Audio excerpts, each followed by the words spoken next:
Kevin Durant and Patrick Beverley, Max, had as many shot attempts as each other. Patrick Beverley shot the ball 8 times, made 3 shots. Kevin Durant shot the ball 8 times, had 5 shots. Kevin Durant fouled out. Patrick Beverley drew him into back-to-back offensive fouls in a span of 47 seconds.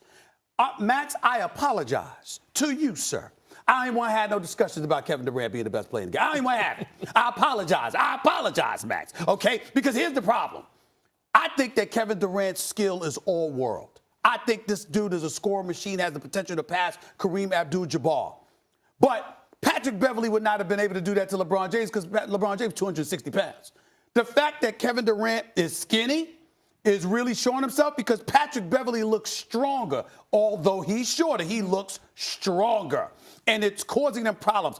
The Warriors missed 19 of the last 27 shots. 14 turnovers in that span, clearly careless with the basketball, completely eradicating that explosion in the last 2 minutes and 43 seconds of the first half when Steph Curry scored 11 points on 4 for 4 shooting, 3 of 3 from three-point range, literally looking at himself. He said, I'm a bad boy. That's what they called him saying. I'm a bad boy. And all of a sudden that gets eradicated. I understand that they stopped playing defense. I know they've got to amp that up. I believe they will. There's no question about that. Steph Curry and these boys and the troubles that they had offensively are fine. Defensively, you ain't giving up 85 points in the second half, the second most in an NBA playoff game history, by the way. 85 points in the second half.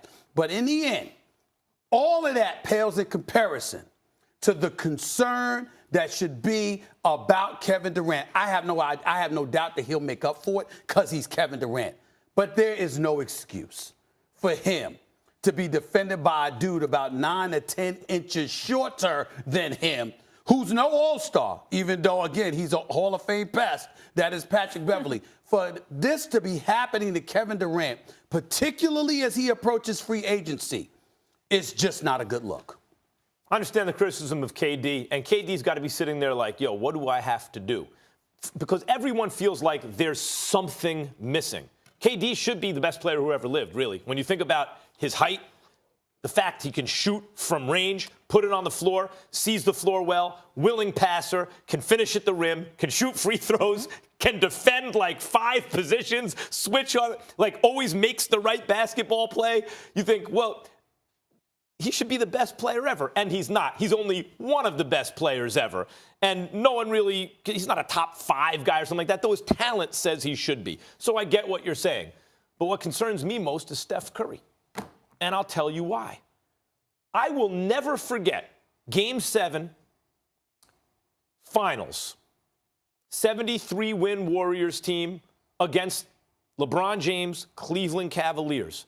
The last 4 minutes and 22 seconds of that game, the Golden State Warriors scored not a single point. The greatest offense of all time on the best team ever didn't score a single point. And I was on TV and radio back then saying, hey, this is Steph Curry's world. It's not fair. In any other era, it wouldn't be the case, given his height and his size. But the way the game is played now, move over LeBron James. That dude is the best player in the world. He should be the star of Space Jam 2, right? Like, it's Steph Curry's world. And LeBron let everyone know in that series, it's still my world. Steph, the moment I'm going to talk about, Stephen A., is the behind-the-back pass, that was a turnover. That turned it over to loose with the basketball. Clay. That's the point about Steph. 14 turnovers. He's nonchalant at times, and he's like Cool Hand Luke because of that, because he shoots it so well. He plays with such ease.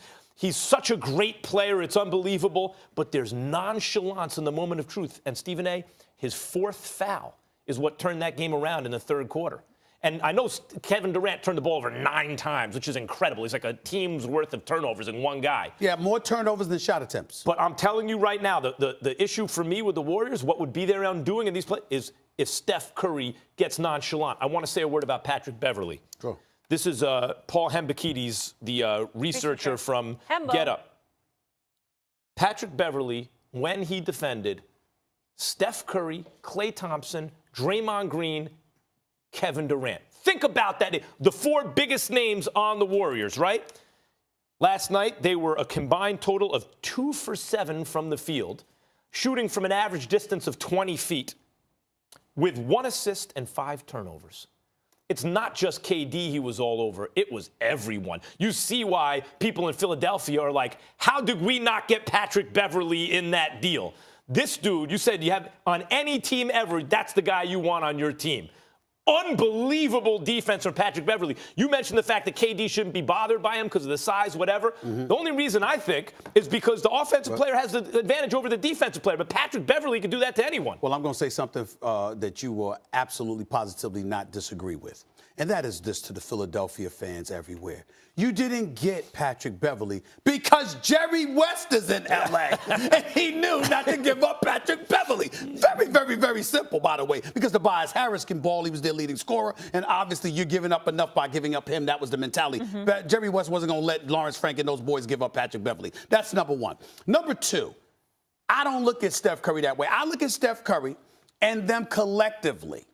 And I look at last night's blown lead, and I'm not worried. It has me feeling actually more confident about Golden State. Because you blow a 31-point lead, that's a wake-up call, okay? And it clearly, when you talk about being loosey-goosey with the ball and being careless, which is something Mike Wilbon has religiously got on the Golden State Warriors about, he speaks to their arrogance, which has cost them playoff games in the past 4 years. Their arrogance because they know they're so superior to practically everybody that they're not concerned about it. But that don't have anything to do with Kevin Durant.